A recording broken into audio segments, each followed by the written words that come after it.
நம்ம எல்லாரோட வீட்லயும் பெயிண்ட் எல்லாம் அடிச்சு, 1 வருஷத்துக்கு அப்புறமா பார்த்தா, ஸ்விட்ச் போர்டுக்கு கீழ, ரூம்க்கு என்டர் ஆகுற இடத்துல, சோஃபாக்கு பக்கத்துலன்னு அங்கங்க செவுத்துல கரை பிடிச்சிரும். இத கிளீன் பண்றதுக்கு ஒரு சூப்பரான ப்ராடக்ட் இருக்குன்னு நான் நெறைய வீடியோல பார்த்துருந்தேன். கண்டிப்பா செக் பண்ணி பார்க்கணும்னு சொல்லி தான் ஆர்டர் பண்ணி வாங்குனேன். இது பார்த்தீங்கன்னா, இந்த மாரி பிளெயின் ஒயிட் கலர்ல ஸ்பாஞ்ச் மாதிரி இருக்கும். நம்ம இத யூஸ் பண்றதுக்கு முன்னாடி தண்ணீல ஒரு வாட்டி நல்லா அந்த ஸ்பாஞ்ச நனச்சுட்டு, அத புழிஞ்சு அதுக்கப்புறமா யூஸ் பண்ணணும். இப்ப இந்த ஸ்விட்ச் போர்டுக்கு கீழ கொஞ்சம் கரையா இருக்கு. இது போதா? அப்படின்னு நான் தேய்ச்சு பார்க்க ஆரம்பிச்சேன். அந்த இடத்துல உள்ள கரை கொஞ்சம் கொஞ்சமா போச்சு. ஆனா, அது அப்படியே ஃபுல்லா ஸ்பாஞ்சுல ஒட்டல. கொஞ்சம் அந்த செவுத்துல பக்கத்து இடத்துல அது ஸ்ப்ரெட் ஆற மாரி இருந்தது.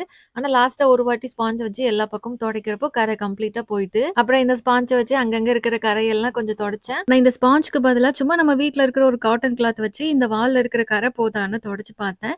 கிளாத் வச்சு துடைக்கிறப்போ கம்ப்ளீட்டா வந்து போல. ஆனா, கொஞ்சமா போயிருந்தது. திருப்பி ஸ்பாஞ்ச் போட்டு துடைக்கிறப்போ நல்லா போயிருச்சு. அந்த டிஃபரன்ஸ் தெரிஞ்சது. எங்க வீட்ல பாப்பா பென்சில் வச்சு, பென் வச்சுலாம் வால்ல அவ்வளவா கிறுக்குனதே இல்ல. நாங்க இந்த ஃபோட்டோ ஃப்ரேம் மாட்டுறப்போ பென் வச்சு லைட்டா மார்க் பண்ணியிருந்தோம். சரி இது போதான்னு தொடச்சு பார்த்தேன். அந்த மார்க் போறதுக்குள்ள ஸ்பாஞ்ச் அதுல இருக்கிற ஆணில பட்டு பாதி பிஞ்சுட்டு. ஆனா கடைசில நல்லா தேய்க்கிறப்போ அந்த மார்க் எல்லாம் போயிட்டு, நார்மலா வால்ல இருக்கிற சும்மா அழுக்கு வந்து சீக்கிரமா போயிருது. ஆனா இந்த மாரி பென் வச்சு எழுதுனதெல்லாம் ரொம்ப நேரம் தேய்க்கிற மாரி இருக்கு. இந்த ஸ்பாஞ்ச்ல என்ன இருக்குன்னுலாம் தெரியல. ஆனா வந்து நல்லாவே செவுரு வந்து கிளீன் பண்ணுது. ரேட்டுமே கம்மியா தான் இருக்கு. இந்த ப்ராடக்ட்டோட லிங்க் வந்து நான் டேக் பண்றேன். உங்களுக்கு தேவைப்படுதுன்னா செக் பண்ணி பார்த்து வாங்கிக்கோங்க. பாய்.